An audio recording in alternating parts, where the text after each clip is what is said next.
बातमी आहे संजय राऊतांच्या वक्तव्याची।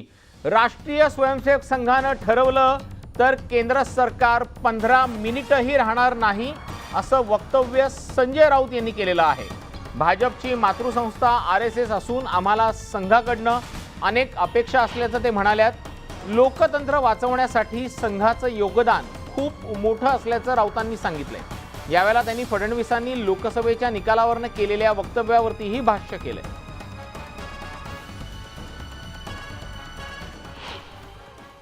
ते काय त्यांचं काय दुखावलं वगैरे त्यात मला पडायचं नाहीये। संघाला या देशाच्या लोकशाहीची, सभ्यतेची, राजकीय सभ्यतेची, संस्काराची चिंता असेल तर आरएसएसनं पडद्यामागे राहून अशा प्रकारे प्रवचनं न जोडता या देशाच्या जनतेला दिशा द्यावी। आणि मला पूर्ण खात्री आहे आरएसएसने ठरवलं तर मोदींचं अहंकारी सरकार सत्तेत 15 मिनिटे राहू शकणार नाही।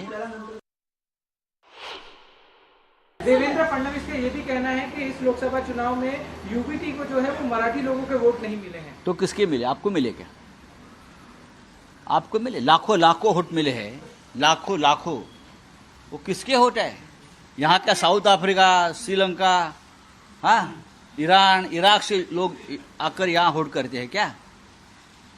इस मुंबई में मराठी आप जाकर धारावी में किसके वोट मिले? धारावी की आप देखिए, गिरगांव में देखिए, दादर में देखिए, भांडुप में देखिए, जहां जहां हमारे लोग जीते हैं या कम मार्जिन से हारे हैं वहां तो सब मराठी ही मराठी है। भरातले सगळे भ्रष्टाचारी आपण आपल्या तंबूत घेतलेले आहेत, महाराष्ट्रात घेतलेले आहेत। अजित पवार भ्रष्ट आहेत की नाही? एकनाथ शिंदे बरोबरचे 40 लोक भ्रष्ट आहेत की नाही? हां, अशोक चव्हाण आदर्श भ्रष्ट आहेत की नाही? हे जाहीर करावं ना।